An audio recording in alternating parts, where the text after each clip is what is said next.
Blessed be, y'all. This is Jen Freemind.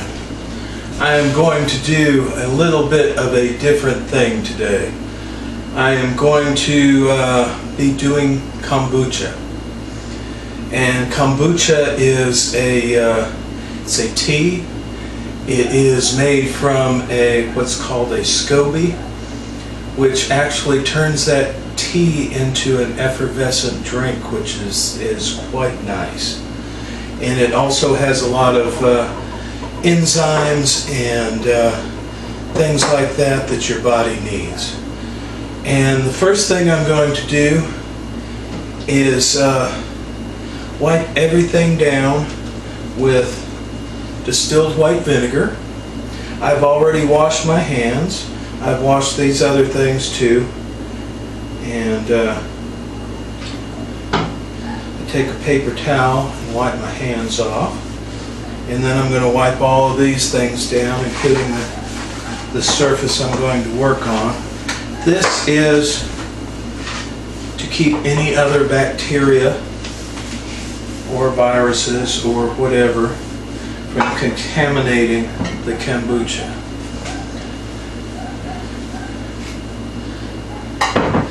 I probably should not have just laid everything out, but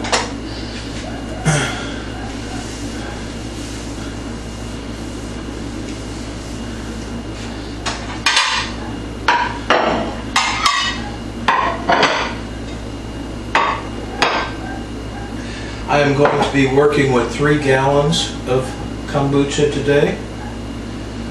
You can make this in any quantity that you want. I have found that 2 gallons lasts a good amount of time.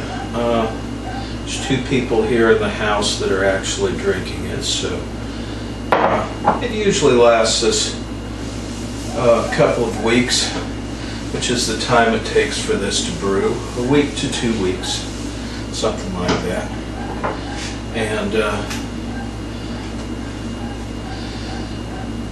what I've got here, I've got 3 plates, one for each of the SCOBYs that I am going to take out and separate and reuse. I have got this to catch the drippings from the bottles that I'm going to fill. I've also got the air conditioner off, so you'll probably see me sweating a bit because it's rather warm in here. But I don't like that air blowing across this area because you don't know what mold and stuff might be in that air. So I don't take any chances with that. I have prepared ahead of time. This is a little over 2.5 gallons of oolong tea with 2.5 cups of sugar added to it. And I steeped that overnight. I've strained out most of the tea in there. I'll also put a strainer on top to get the rest of it when I put it into the bottles. But I found that I need to do this the night before because it does take several hours for it to cool down to room temperature. And it needs to be at room temperature when you do this so that you don't kill your SCOBY. So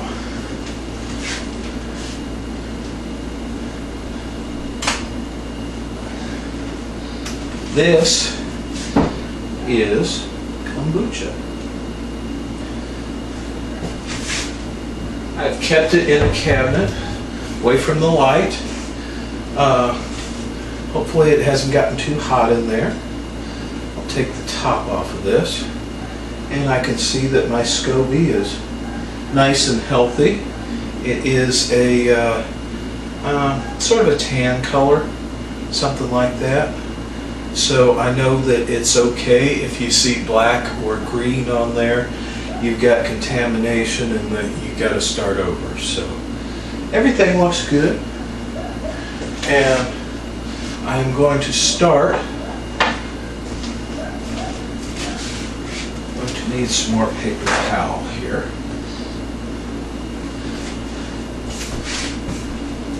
Because I'm going to start by ladling some of this sweet tea into this plate.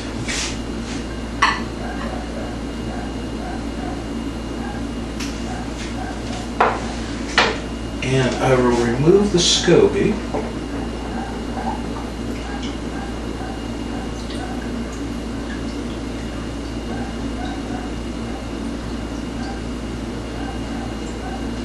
Place it on the plate. I should have wiped those plates down. I did not do that, did I? What? Let me cover this up. Wet yourself a paper towel with the vinegar also. This does not hurt the SCOBY in any way. And it is a good way to keep everything sterile.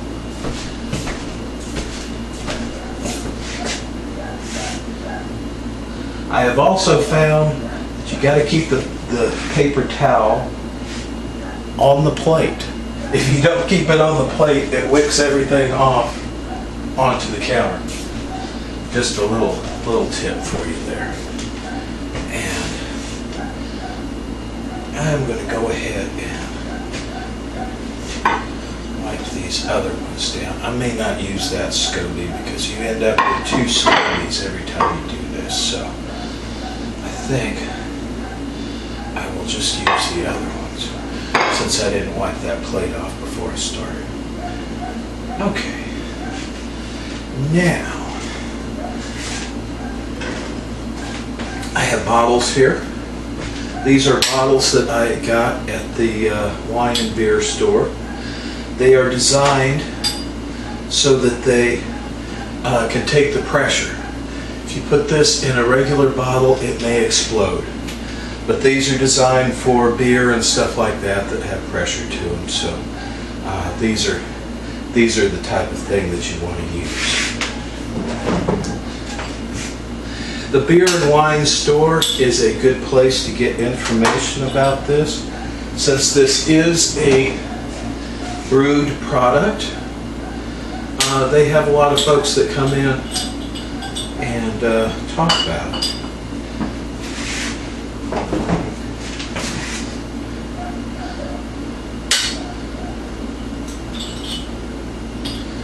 I try not to touch the inside of these things in any way, and just to keep everything sterile,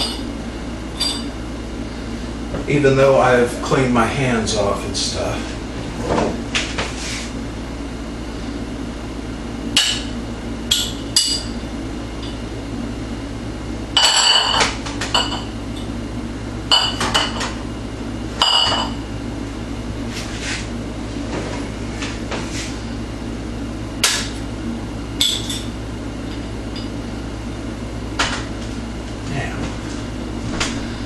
Head up set out is the funnel.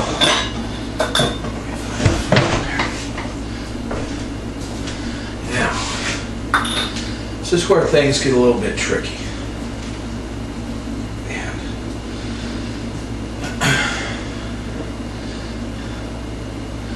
start pouring this off.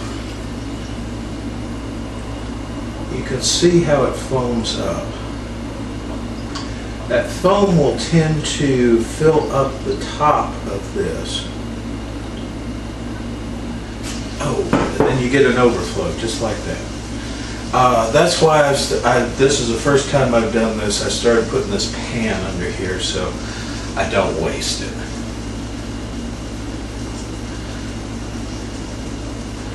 I'm going to let that trickle down.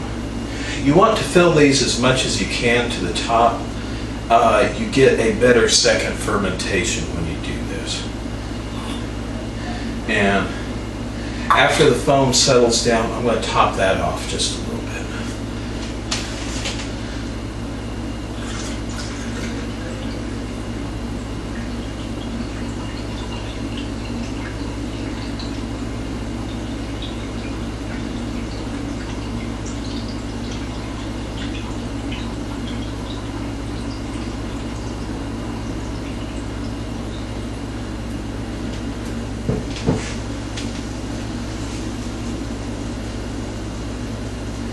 That one went all the way to the top. I should have stopped a little bit sooner. I'm still not real clear on being able to fill these just right. So I'm still on a little bit of a learning curve here. In the bottom, what you have is dead yeast cells. The SCOBY itself is a symbiosis of bacteria and yeast. And the dead cells settle to the bottom there. There's nothing wrong with drinking these. I usually filter out most of it, but you need to save 2 cups of this for your next one. And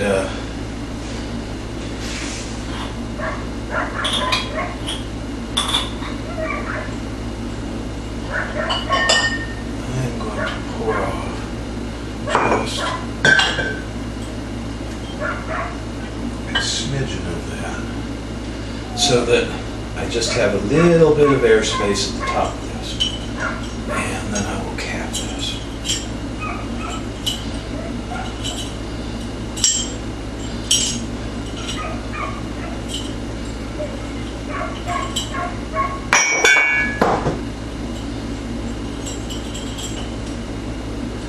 Come on.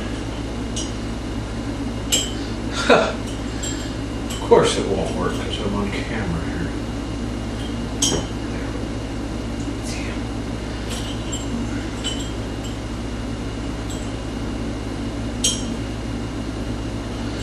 I don't know how to do this. I don't know why it's not working.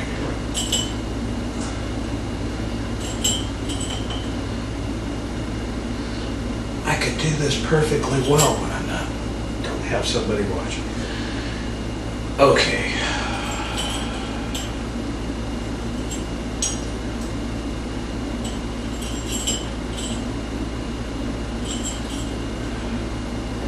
Well, how the fuck?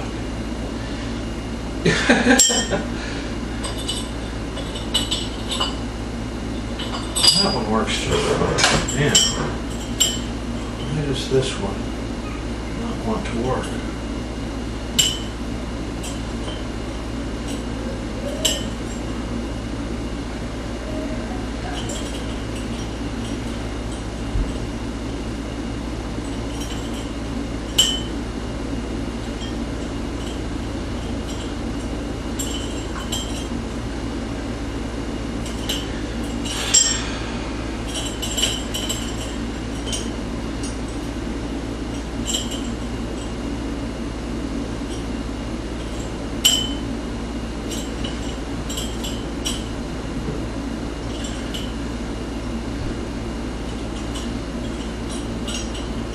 Okay, that has to be on the same side as that. Okay, there we go. Never had that problem before.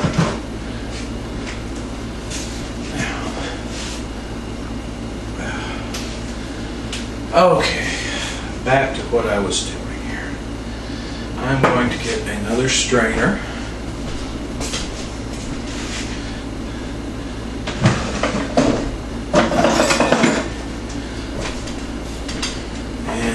Wipe this strainer off also with just,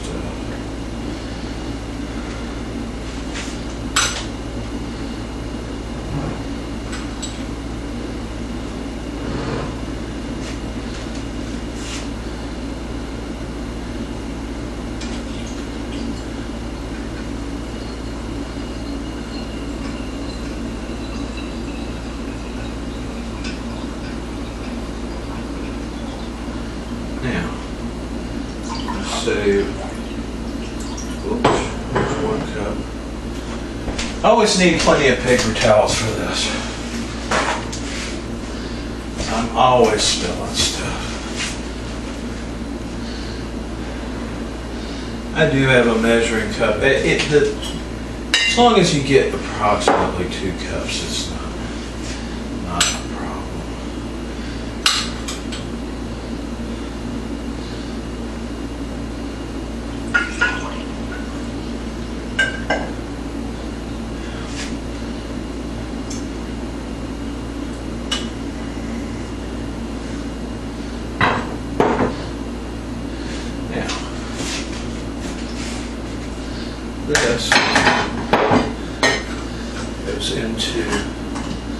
this next jar. This has only had purified water in it, so it is clean. Actually, I could just, since I've emptied this completely, I could just go back with this in here that I haven't measured out.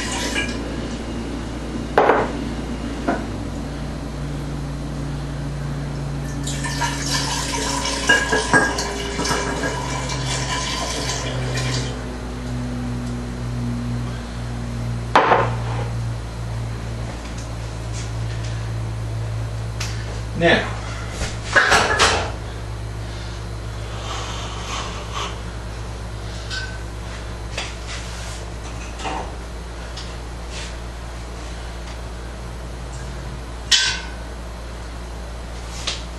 what I'm going to do is put approximately 14 cups, this is a half cup ladle, of the tea, the sweet tea, into this jar.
This gets a little bit easier as you get down in the pot because you can actually pick up the pot and pour it in there. But for the first one, you always have to ladle it out. So that is what I have done here.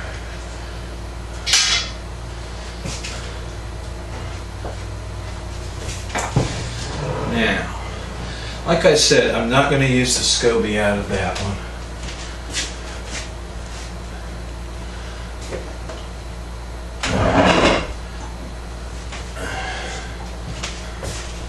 I have another one here that I'm going to transfer the SCOBY out of this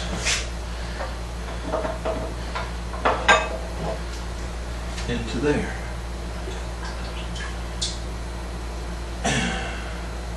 And each time you do this, you generate another SCOBY, so you end up with 2 every time. The one on top is going to be the new one, and the one on the bottom is the old one. So, I'm going to separate that out. I'm going to just drop that in there. Now, clean off my hands. It will sometimes go to the bottom, sometimes it will float. You never really know. It does its own thing. Now cover the top of this again with cheesecloth that I got also at the beer and wine store. Put a rubber band over it. If you do not do this with cheesecloth, first thing, it can't breathe, which it needs to do. And second of all, you will get insects in it. Now, that is complete. I'm putting that on there just so nothing gets in it while I go take a break. But this is the idea. Another thing that you want to do, I have some white vinegar in here. And saturate the top of this with white vinegar. It helps to keep the bugs away, especially fruit flies and stuff, and keeps everything sterile. You can do this throughout the process of fermentation. Put these away for a week or so for the secondary fermentation, and you are ready to drink. So, I'm going to do the rest of these 3 gallons by myself. I'm sweating myself to death here, so I need to go and do the air conditioning for a bit. But I hope this is helpful. This is something that is healthy for people to drink, and it's easy to make at home, and I think it's better than the stuff that you buy in the store. This is Jen Freemind. Blessed be, y'all.